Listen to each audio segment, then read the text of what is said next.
Welcome to the Code Funhouse Ferris Wheel. Take a deep breath and enjoy the breathtaking view of Code Funhouse from way up high. Let's talk about text. In Python, we use strings to represent text.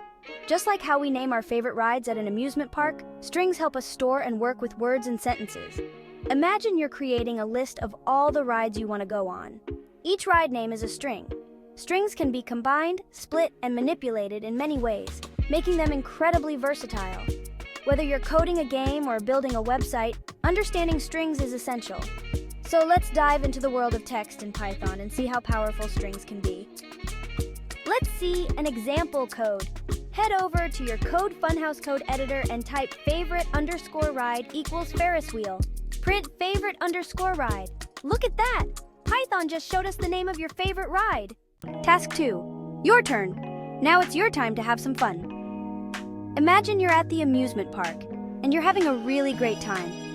Think of your favorite snack when you visit the funhouse. Is it popcorn, cotton candy, or maybe a delicious ice cream cone?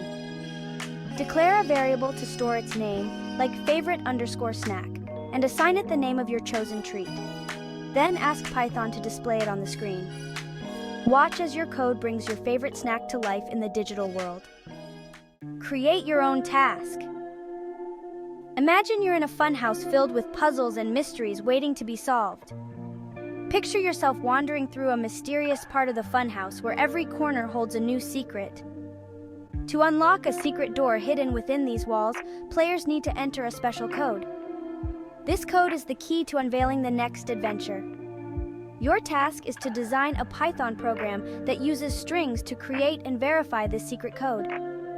Think about how you can make it both challenging and fun. Can you crack it? That's it for today. Join us for more fun adventures here on Code Funhouse. Bye!